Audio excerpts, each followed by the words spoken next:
接下来看看韩剧哦，如果连编剧可能都写不出来的狗血剧情，现在继续在韩国的政局上上演，一件比一件还要离谱。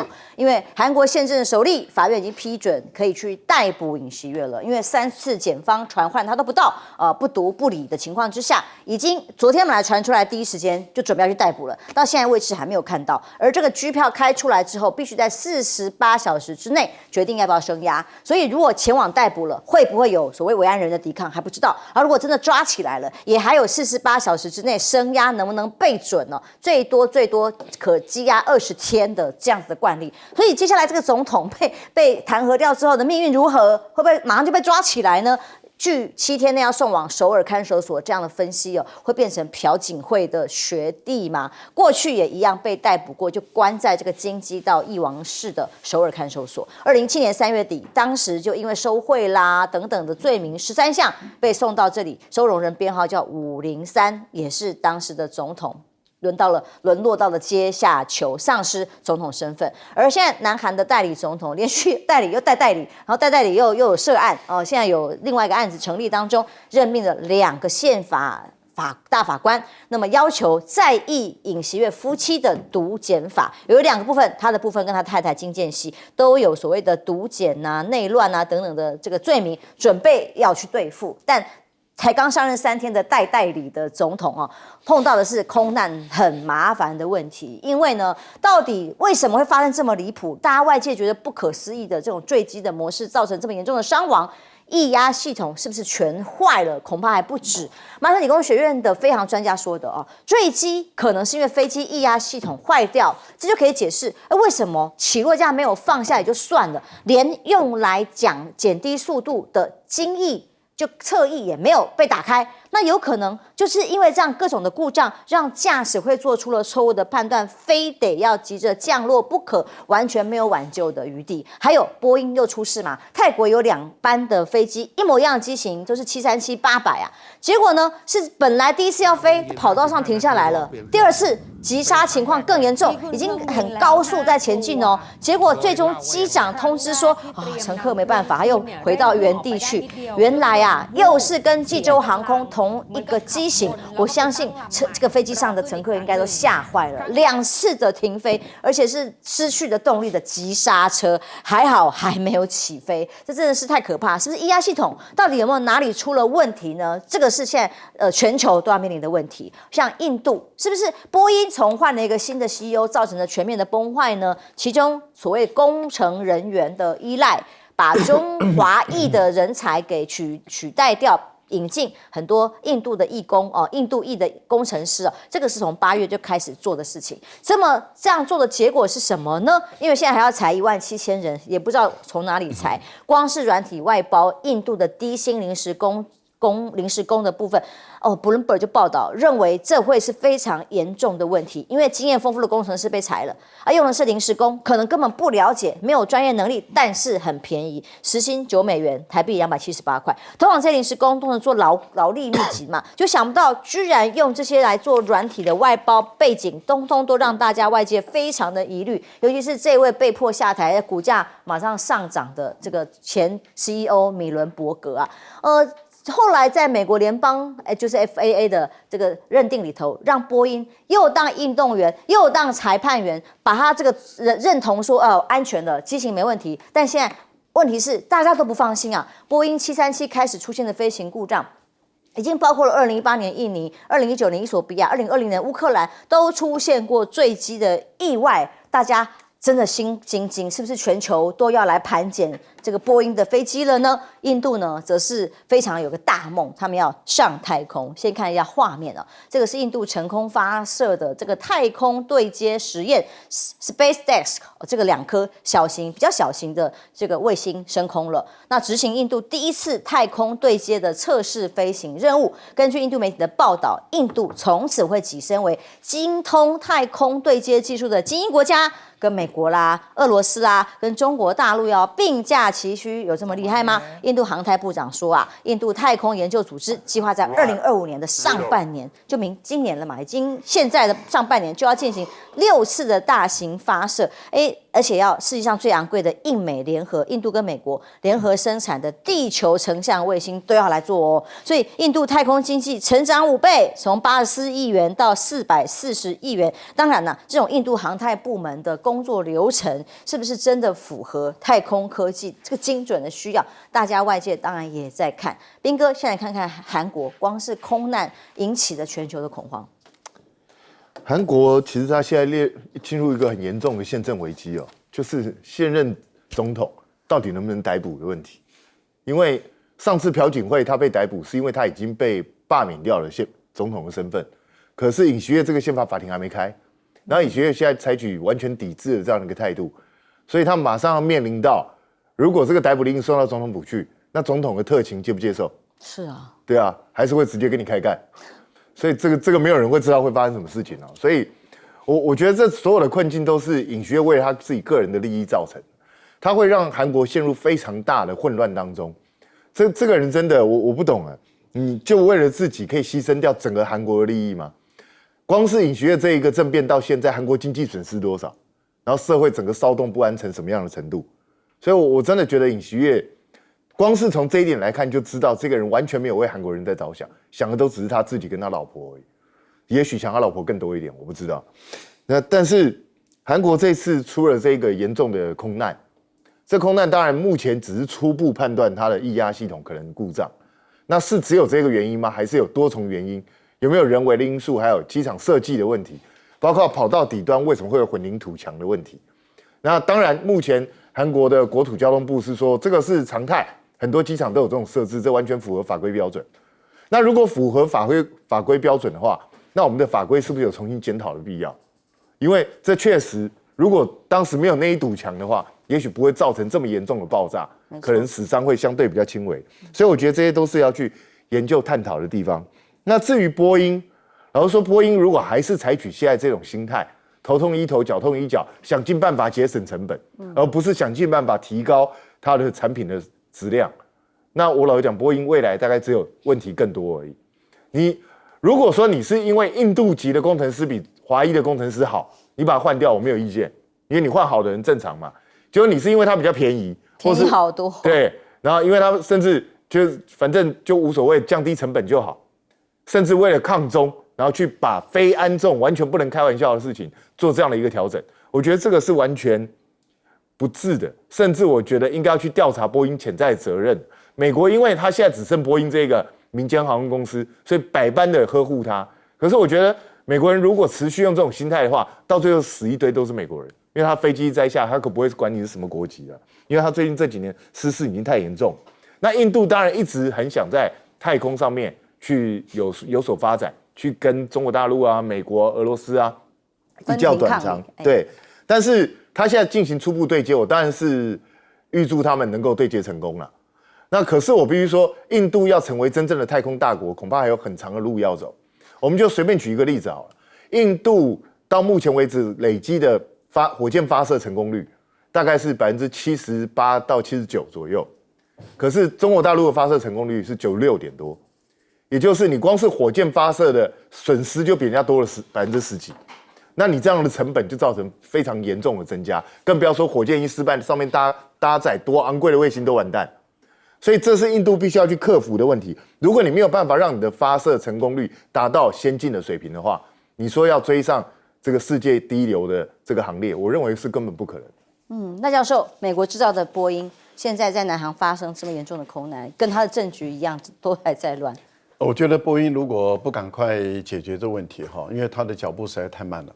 我们看到波音的换了 CEO 以后产生出来的问题，已经讨论了1-2年了。对，而且大家都出现了。对，而且呢，当时它的这个波音737 MAX 啊被大家停飞以来，大家都在检讨。接着吹哨人出来的时候，已经都指向于这个新的 CEO。而这个新的 CEO 已经工作这么长的一段时间，波音已经开始连续亏损，而且公安的事故、飞安的事故越来越多的情形下，我们看到波音的改革改造如牛步，实在是速度太慢了。而且呢，对于他在从这一位 CEO 上来以后到现在的这个任内里面，他到底有什么问题？然后它的从上来到现在，它所制造出来的飞机到底有什么问题，好像没有进行一个全面性的总体检。那这2位已经死亡的这个吹哨人，他们已经明明白白的，而且愿意出面作证的说，他们用瑕疵品、用劣质品代替好的。那这个就代表这个波音未来会出的问题是更多的，因为那些瑕疵品到底装在哪些飞机上，放在哪一些地方，然后它的比重到底多少，未来会什么时候会产生多大的问题？现在越来越多的这些这个专家学者，尤其麻省理工，其实在这个部分里面是算有相当权威性的。他们的判断里面都认为是机械故障的原因的几率是一直在升高，所以是人为处置失当的可能性已经在下降，而这个机械故障的升高了，再加上公安设计、飞安设计里面的最后的那一道挡土墙的问题，韩国认为没有问题，但是所有的资深的飞行员都说不对，因为不会用钢筋水泥，而且突出2米以上，他们觉得这个完全不合逻辑，应该是用土堆，或是用拦截索，或是用什么，而不是用这个钢筋水泥。所以我觉得韩国在面临这问题的时候，似乎也没有真的在虚心检讨，说我们今天我们的犯的错在哪里，应该要赶快改进。我觉得这个就跟尹锡悦的个性一样，他犯了这么大的错，他到现在没有虚心检讨。这个也像民进党在立法院的那个第一个时间呼应、支持、响应这个韩国的戒严令的那一个小编，民进党赖清德当局到现在没有为民进党来认真检讨，我觉得这个都是违反民主的事情的做法都一样。换言之，也就是说会不断的重犯。好，现在尹锡悦他本身已经是违法了，因为也就是3次传唤不到，法院也签发了这个裁定逮捕令了，拘票。那现在的情况是，尹锡悦一定会用个人的关系要求他的警卫长继续拒绝执行这个法院的命令。那这样的情形，你是不是让你的部属也面临跟法律冲撞的问题？那也就是说，这个法律的灰色地带，你的责任是保护元首的安全，但是法院已经下令要逮捕，那你到底要怎么执法？这个就是一个矛盾的问题。更何况，为什么尹锡悦拒绝接受被逮捕以后拒绝接受那个调查？因为检察官就有权利直接收押禁见，还是不收押？我觉得对尹锡悦来讲，他害怕的是，检察官调查完了以后，直接下令收押，那他马上就进监牢了。所以我个人倒觉得韩国的乱、航空的乱，然后这个波音的乱，再不解决的话，我们每个人的出国旅行的安全都没有保障。将军怎么看呢？这是空难，印度裔包括裁员等等的，印度裔的工程师被取代低薪嘛，还有印度上太空。这个我真的不晓得怎么讲波音，你居然敢用印度的工程师哦！印度最有名的一件事情，在我们军武界最有名的一件事情，就是他摔过1000多架的军机哈。他曾经最高纪录1年摔52架军机，他叫印度斯坦航空公司哈，他飞机在那边保养的。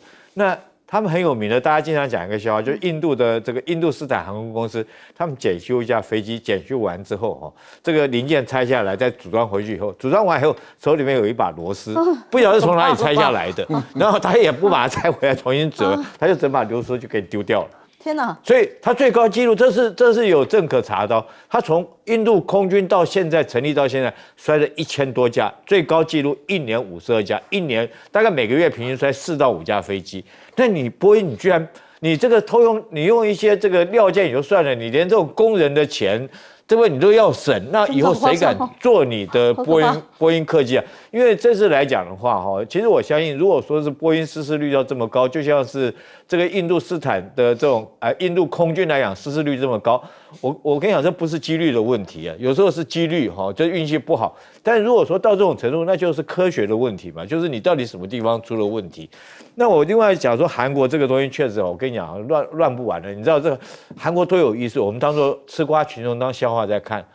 尹锡悦被弹劾，那你知道他们就是法院要9个法官嘛，9个法官，那现在只有6个，要再提名3个，就提名国会已经提名了3个，那要总统核准。那前一个代理总统叫做韩德洙，他说我只是代理总统，我没有办法，可不可以核定这个代理可不可以核定？我不愿意核定，就他不愿意核定，所以他就被弹劾，不用核定他就被弹劾。那他被弹劾这中间过程又有问题哦。他到底对于一个代理总统是不是2/3通过就可以弹劾，还是1/2就可以通过？那当然在野党他用1/2，他就给他把它弹劾掉。所以这个韩德洙被弹劾就有问题。好，现在第3个总统上来，这叫崔相木。崔相木他通过2个，你们提名通过2个就8个法官，8个法官就可以开会了。8个法官里面只要说是有7个同意来讲的话，就可以弹劾总统。那今天早上发生最新的一个状况，就总统府里面所有这个秘书长以上的官员全部辞职不干了，所以就很明显，在野跟执政已经斗到这种程度。总统府居然所有的官员都辞职，那你想想看，这总统会到什么程度？当然，就像是我相信，就是尹锡悦来讲，大家不要忘了，他很懂法律哦，他是最高检察官出身，他很懂法律，他知道法律有哪些漏洞，他在这方面跟你玩，我演玩到最后，就韩国自己老百姓倒霉嘛。对不对？他现在我们看到这个韩元贬值啦，这个韩股大跌啊，或者是企业出走啊，我觉得这个东西再乱个1年，可能玩不了，结束不了。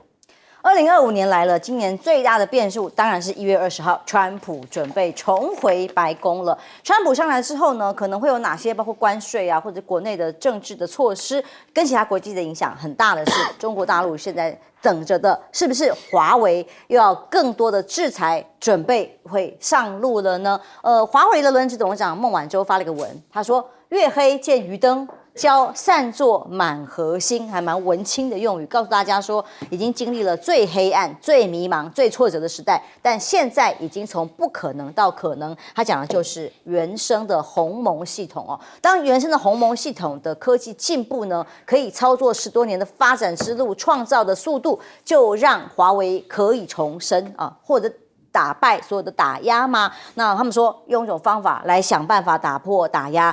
一年呢，培训30万名的科技学生，110多个国家，3000多家的高校去做 ICT 学院。哇，成为当地数字化各种科技建设的主干力量。这1年来，华为员工一共飞了33亿多公里，相当于绕地球82000多圈，在干嘛呢？全球的每个角落，画面公布都有他们的身影。这是华为工程师坚守在甘孜的画面，由他们所公布哦。这个海拔超过4000公尺，雪路啊，维护网路啊，因为5G 工厂是接下来中国大陆力拼的重点项目。2027年就会有1万个了哦。那川普上台之后，这个各国都在等啊，重新会制裁2.0的时代即将来临，是所有的相关的媒体外媒都是这样看的。Digital Times 就这样说，华为是川普第1任期内的关键目标。现在他重新回来了，当然也不会放过新的压力来了。而《纽约时报》报道，中国大陆的企业或多国的企业还是大量会仰赖中国产品啊、零件啊这些货品。中国境外的大工厂的制造，然后锁住了美国，也就是说，中国产品还是会进去美国，只是绕道回去而已，避开关税。所以到底你为什么要分析有办法川普关税实质造成影响吗？还是也是空演了一场而已呢？为美中的最新贸易关系做准备，美中贸易份额创2001年来最低的水准，这也是中国大陆对美国出口的数字。2025年美中科技贸易战，美国媒体说还有这些底牌，例如像这个可能在货币啊、国债采取反制措施。现在中国大陆包括香港还有1兆超过的美国国债。分析家说，这个叫做卡脖子战略了长期因应之道是重金要扶植的高阶晶片。韩国也在等待也在担心因为包括了企业投资墨西哥，为的是什么？当时是抗中嘛，所以他们从墨西哥绕道进到设厂了之后进到美国，现在没有办法川普也要升高关税所以现在在墨西哥设厂的南韩国的经验，他们也全部都喊停了。而马斯克呢，当然是川普执政的一个重要的关键因素。他自己在川普庄园 long stay 原来这个是外面可以进去住的，付钱就好。这个下他的房舍每晚要价$2000，大概新台币6.5万元起跳。看起来是长期住在那里，还会指挥川普的各种的御膳房嘛，来帮他做一些正餐以外的餐点等等的。所以很多媒体，尤其是外媒都把马斯克的变数特别的加以分析是个危险的因素，甚至说马斯克跟习近平的关系会对美国造成国家安全风险吗？那或者是特斯拉上海的储能超级工厂试产了，大概2025今年初就要正式量产的情况之下，总投资人民币14.5亿，大概台币65亿的话，那这么大的规模，接下来能让马斯克跟中国大陆的关系变远或变差吗？所以路透社才会报道这个危险讯号二手车推出的这个新的车型呢，就卖得不好，搞了半天堆积如山。5月的平均10天、27天才销售就现在平均75天才能卖出1台来讲，显示销售量一直在下跌。而马斯克会怎么样来给川普做相关的建议呢？嘿，老师，看看马上川普要来了。川普要来，但是我个人的推断了大陆这一次面对川普，他不会采用被动式的反击。我觉得大陆会掌控这一次的主动权。换言之，也就是说，并不是让美国可以这样子一直出牌。因为如果你是被动反击的话，等于是你是在应对于美国怎么出牌。然后他们很安全的前提下，他就这样牌一直出，然后你就一直去应对。我觉得这个时代应该是结束了。以我观察到大陆现在的越来越多的这些经济学家，尤其是很有分量的这些经济学家，他们一直在强调一件事，就是说不能够只是被动的应对，而是应该要主动的掌控。这个就是在过去怎么样掌控这个经济、科技智慧财产权的主动权的问题。所以你会看到大陆在这段时间，也就是说，川普还没上任，他已经选上了，但是还没上任的时候，大陆已经开始在打牌了。嘉者石墨还有无人机的关键零组件，你看他都一直在打牌了。那也就是说，大陆事实上已经开始反打了。那这个打牌的时候，换言之，也就是说，你美国现在穷于疲于奔命于说，我加怎么办？当初你加拿大答应给我说你要满足80%，你现在没做到你奥地利，你当时不澳大利亚，你不是跟我说你可以做得到吗？怎么没有啊？那我国内的那个工厂，当时你不是拿了我的钱？那说现在结果你说你失败了，然后现在的情况就是变成美国的企业、美国的半导体，他们一直在找这些元素。稀土的元素，他们在找这些关键的零组件，因为他们的无人机如果没有关键零组件供应的话，它已经没办法飞了。为什么？因为如果说它掉了一个料件，或是少了一个东西，或是一个电池坏了，它要更换，中国说对不起我们对美国就是不给，而且第三地不能转给美国，那他们变成一直在寻找说你可不可以有第三、第四、第五地，然后偷偷的弄到美国来。现在变成是美国本身也在穷于奔命了。我觉得。最终的大陆还有什么？因为马斯克已经一直在提醒美国政府说，36兆美元的公债欠钱你基本的开销就那么的大，我们美国政府都很有可能会破产。像现在如果不是共和两党这个说同意勉强让拜登再签署，然后支付过去，不然美国政府就停摆了。那大陆如果开始在打越来越多呢，公债一直卖呢？那你美国政府你本身面对这个问题怎么办？好，另外一个部分就是说，当华为的这个鸿蒙系统，你看它从10月出来到现在，它的 APP 越挂越多，很多国家开始都一直挂上去的时候，它的鸿蒙的生态系统越来越丰富，越来越饱满。那在这样的情形下，事实上它已经在开始跟美国的2大的这个平台系统，也就是 Android 系统跟这个 iOS 的系统在 PK 了嘛？那它如果在中国大陆越来越多，而华为卖到哪里？例如说在非洲或是拉丁美洲，越来越多人像俄国，他们都用中国的这个手机系统，或甚至连印度。那未来有一天，大陆说，美国的这个软件系统，它的这个作业系统不安全，美国的晶片不安全。所以这个大陆的厂商企业不能再用美国人晶片，那你美国的晶片商也会面对同样的问题你美国的这些，例如说你的 iPhone 的手机还能不能卖进中国大陆？那我觉得这个是一个未来在这个战场中都会面对的问题。所以并不是今天我们看到川普就一直在演，美国媒体也一直在演川普多厉害，关税。坦白说，未来的战争不见得已经再由美国来主导了。所以马上就要揭晓会是什么样的，绑好安全带，休息一下，马上回来。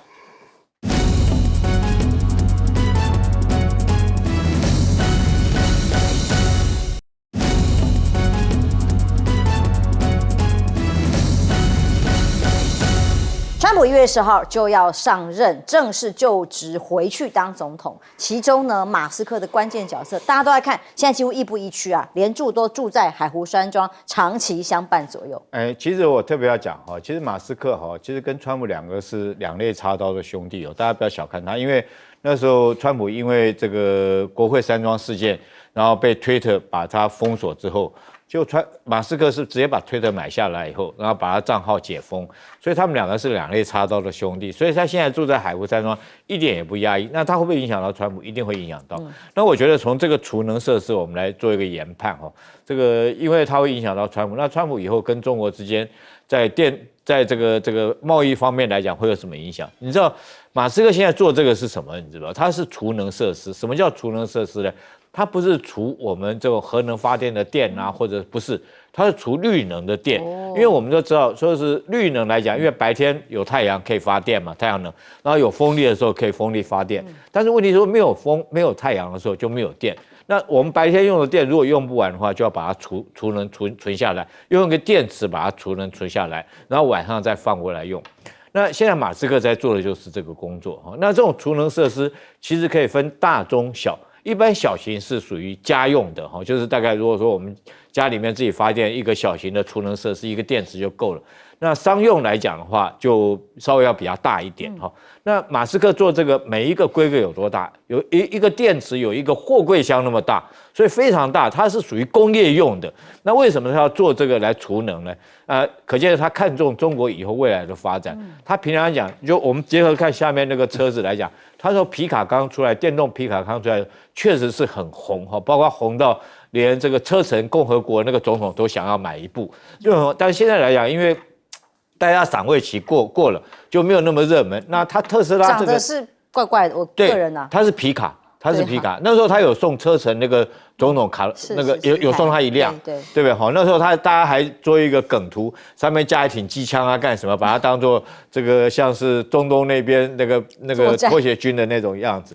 但是不可讳言，就是特斯拉现在来讲，在中国竞争之下，它的电动车可能未来的市场没那么好，所以他想要发展储能事业。那他也脑筋也动得比别人快，他先动储能。储能来讲，他现在就做这个，那可见超级工厂。对，它是储能的，那可见得他未来来讲的话，他很多的事业还必须在中国。那如果说这样的话，我们去推算川普以后对中国会用什么样的政策，我觉得不至于说是太激烈的政策了，他要考虑到马斯克的想法跟他的事业。马斯克的建议可能是非常重要的参考。休息一下，马上回来。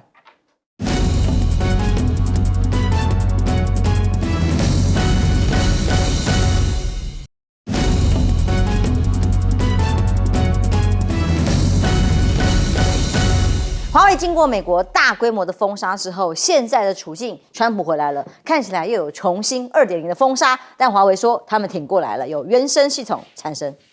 我想经历过上一次那种接近屠杀式的灾难之后，华为重新站起来。那这一次，我相信他已经把很多风险做了分散，也早就已经预估、评估过，川普上来之后可能会再遭遇什么样的一个封锁。所以现在华为他现在的目标就是把自己所有东西全部都制成一个体系，包括连这个作业系统，他都完全用自己独立的系统，跟 iOS 跟 Android 完全不一样，他就用他自己的。所以他在自己的系统基础上去发展的话，就确保他不用再担心被美国一下子断了这个断了那个。对，那当然目前晶片的取得对华为来讲是一大问题，也就是先进晶片它比较难以取得。但是以目前它推出手机的速度来看，至少在7奈米这个阶段的晶片，它要取得是没什么太大问题。那当然是中国大陆的晶片是不是还能够进一步突破，这个就要看中国大陆研发的速度。那当然这个就是一个速度上的竞争，它是不是能够尽快的达到世界先进水平？如果它能够达到了，美国在这一方面对中国大陆整个钳制就失效。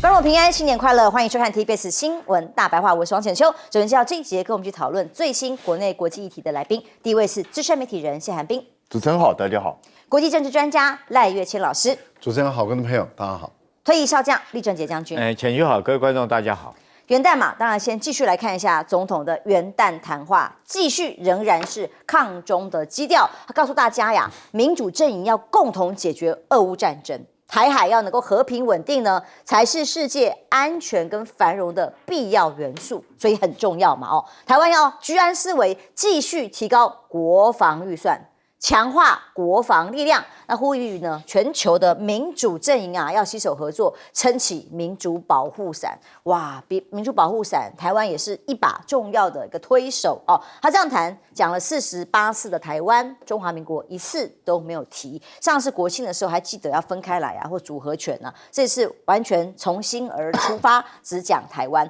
那他还特别提咯，那个网红讲的话，总统元旦谈话拿来讲，他很慎重的告诉大家，市井哦，台湾有一句俗话说，免钱的最贵啦哈，没有花钱的可能代价很高，所以很多中国人民想方设法突围，偷渡到民主国家，任何人想要前进中国拿身份证，怎么看都不值得。首先，到底前提是网红讲的，拿中国身份证这个有多少10万、20万、40万啊？真的假的？这个前提是不是存在？有没有被证实？现在可能还是个问题哦。总统元旦谈话就直接把它认证，然后直接说这样看是不值得的。八炯陈柏元纪录片，然后讲哇，10万台湾人拿了中国身份证，然后结果陆委会也跟进哦，就扬言要严查，因为已经违反两岸关系条例，呼吁少数有心人士不要以身试法，甚至呢，拿身份证不行，连去参加央视的跨年晚会也有问题。有4位艺人，其实2位我也不认识啊。张信哲啊、欧阳娜娜这些人去了央视的跨年晚会怎么样呢？陆委会还直接讲少数人为求个人私利，配合中共对台统战政治宣传，无法接受，严正谴责。哇，连参加这种节目活动通通都不行啊，都要谴责啦。而来看看对岸习近平中国国家主席他怎么说话呢？对于两岸的关系，他提到了台湾，他怎么说的？两岸同胞一家亲，看起来温柔一些哦。谁也无法割断我们的血脉亲情，谁也不能阻挡祖国统一的历史大事。如果比较一下去年谈话，大概关键就是民族复兴，比较是主轴。这一次比较是以两岸一家亲啊、血脉亲情啊，那被认为没有再提反独促统，一些学者都觉得好像是没有那么的强硬，但目标仍然是一致的哦。那是不是没有空出手来，忙着川普要上任嘛，还没有想空出手来处理台湾问题而已吗？但国安高层估啊，中国压力是不会减缓的，已经做的就不会回头，对台湾的军事威慑啊、骚扰啊，不会因此减缓啊，仍然他讲很严重了，还是很严重了。这个两岸官员表示，而解放军对台第一次宣传无人作战，有个 MV 哦，用刘德华的歌，然后用鸟来隐喻6代机试飞。看到这个画面上面，解放军的东部战区是元旦这一天发布的哦。音乐是 MV 中国人，还有演训画面呢，里头出现了马龙受访、刘德华演唱会来台受访的影像，然后画面还出现了小鸟，待会儿不知道会录到这一段啊，有小鸟跟银杏叶。我想说，我银杏叶一般来讲说记性不好要用，它没有，它是隐喻的，包括歼20跟所谓的6代机的概念。这样，你看看，我们看到来访的学生画面也都用了。那这概念代表什么呢？解放军对台宣传第一次公开，还释出了天降伞兵啊、无人机啊、机器狗啊，来作为作战的海报。当然，这也是一种秀肌肉或对台湾的一种压力的展现。同时，大陆方面官宣山东舰年中的训练成果，综合的作战能力快速提升。那强调了这个2024最新的近海到远洋啊这样的数字啊，新华社也公布了双航母编队出击的画面。这个画面告诉大家说，2024中国海军在大场面上显示他们如何集结以及所展现的这个战斗力。但大陆首创还有5G 的机动军事基地台，可以连接上万机器人的大作战哦。意思就是说，如果在任何困难的场地或者是区域也一样，可以透过5G 基地台移动机动式的去做处理，就连山区啦、纵谷啦、复杂地形也不怕电磁波的干扰啊，甚至什么3D 列印可以印出各种配备之后，再用无人机去载运到新型的战场里，也是他们这次演习的重点哦。当然，元旦这一天也看到了军机啊，还有相关的作战画面，在台湾演习的周边演习的画面，那规模虽然不大，但也都展现了一种态度。彬哥，先从赖总统的谈话来看看他的抗中的味道。他也说啊，观光旅游都要开放啊，那就什么双方的文旅单位对话就可以开放了。那你到底要不要开放啊？你就讲啊。我听不出来。对啊，所以这个奇怪，有什么话不能明讲啊？人家上海已经在问啊，我们上海团要开放啊，那你要不要开放嘛？就这么简单啊。那为什么不能明讲呢？所以今天赖清德元旦谈话其实很明显，就是什么事情都打算干到底，就是对国内的情势，他也是准备跟在野党拼斗到底，然后对大陆这边也是准备拼斗到底，然后完全贯彻赖清德个人的意志，他高兴干嘛就干嘛。他整个谈话把这种心态表露无遗啊。然后问他两岸之间为什么不能交流，他还特别举例啊，说大陆来我们这边人那么少，我们去大陆那边人那么多，说这样不对等。如果是这样的话，那要不要以后我们即日起宣布日韩全部都不准去？对啊，我们去日韩的人远比日韩来我多得多，那这样不是不对等吗？全部取消，好不好？所以你那个理由根本都不是理由啦，我会觉得在乱扯。然后什么叫免钱的最贵？那老实说啦，人家台商在中国大陆那边，他们对状况远比你了解的多。那你随便听一个网红在那边胡说八道，然后你就把它当真。所以在我看来，你比较像认知作战了。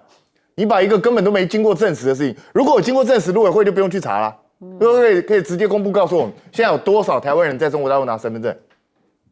那你总统拿出来讲 ，OK 啊？可是你根本查都没查你查都没查，你就把它当真事在讲，你好意思吗你？所以这种认知作战的心态非常明显嘛。我管它真假，反正能够吓一下台湾人，我就要吓一下，不就是这样子吗？那我也是很疑惑啊，这一些网红去做这些影片的时候，他的佐证到底是什么？就随便拍几个影像，然后随便找几个人胡说八道一下，就说可以直接取得中国大陆身份证。总统都相信啊。对，总统相信，总统笨，我不笨啊，对不对？我也没总统那么笨，对不对？因为很简单嘛，我完全不相信的理由是什么？他说只要取得中国大陆身份证，可以随便跟他无偿贷款1000万呢。你可以这样子啊？如果人民币吗？我老实说，这其实是统战宣传呢。因为如果真的有这种事，我立刻去借，我立刻申请身份证。不用还吗？对啊，开玩笑。我看台湾一大堆年轻人全部都跑去，马上申请1000万。我在那边干嘛送快递，在那边上班这么辛苦啊？对不对？所以你们跟我为匪宣传嘛，不就是这样子吗？所以是搞笑嘛，我都不知道这些人到底在胡说八道什么东西。那你说少数艺人配合中共政治宣传，那到底指的是什么事？你讲清楚啊！春晚不能上跨年晚会上去表演，就说是还是怎么样配合宣传？对啊，到底是怎么样？你要讲清楚啊！那如果说我们的艺人不准去春晚，不准跨年晚会，那你就明讲啊，以后不准啊。准的话你就待在大陆不要回来，你敢去就不要回来，你可以这样宣布啊。法律没有不准啊，但他就说不准。我们是民主法治国家吧？赖清德每天口口声声民主，可是从来不管法治。我们法律没有规定不行的东西，不就是可以的事吗？你管得着吗？你不就这样子吗？所以我觉得赖清德真的是每天满口的民主，可是他根本不懂民主是什么东西。今天还在那边鬼扯说要用更大的民主，他还特别解释什么是更大的民主。他解释了半天，有人听懂吗？老实讲啦，他的更大的民主我帮你翻译啦，他就是不认输啦，打算用罢免跟公投啦，继续再缴获嘛，就是这样子啊，就是一个死不认输的总统，不就这样子吗？那至于老共人家这边。其实你看得出来，习近平现在对这种温情喊话或其他东西，其实琢磨也不多了。对两岸这件事情琢磨也不多了。为什么？我觉得第一个对大陆这边来讲，他现在最重要的东西就是放在川普身上。美国当然要想办法怎么样去跟美国之间抗衡。那当然双方最好能够取得协议。那对台湾的东西呢？我觉得大陆的心态是放得很稳，也就是你们要读不读那你家的事，反正我就按照我的步骤走，时间到了我就来捅。就是这样子而已啊，我觉得人家的心里头是抓得很定的。那请问一下，人家抓得定的时候，我们呢？我们到底打算干什么？我们怎么去因应这个局面？这是赖清德跟整个民进党必须要去想清楚的事情。那人家6代机现在有可能，到底是不是我不知道，但是画面已经出来了。那一般来说进程不至于这么快，可是如果你从4代机跳到5代机的进程，他其实就花了13年。然后他现在5代机歼20出来到现在。也13年，所以要有歼50了吗？所以我不知道到底有人说歼26，有人说什么，我不晓得了。所以这个是我们必须要赶快去评估的东西。那他每天不断的在宣传他的军方的成果，他的科技的进展。那请问一下，我们到底应该怎么办？那至于他现在3D 列印的技术，老共的3D 列印技术真的很发达。讲实在话，他们现在很多军武都在应用这个技术，甚至最近最出名的是什么？是乌克兰指控中国大陆把3D 列印技术给俄罗斯，让俄罗斯能够去制造它的武器。那国际上都已经这样指控了，表示它的3D 列印技术真的是有一套。那请问一下，我们国军的3D 列印技术呢？我们在哪里？我们是不是要迎头赶上？我们的无人机技术到底怎么解决？真的要赶快给我们答案，不要让我们老是乱猜。赖教授在赖总统的元旦谈话里告诉大家，两岸关系要怎么走，就是我们继续加强多编一点国防预算，然后继续抗中。两岸要真的旅游交流，看起来两个单位要协调合作，空间好像不大。我们的国防预算很少吗？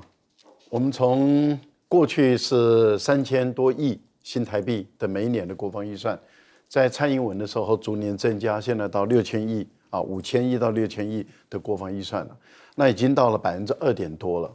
那川普要台湾到10%，那看起来赖清德已经在呼应川普的主张，说台湾的国防预算还要再增加。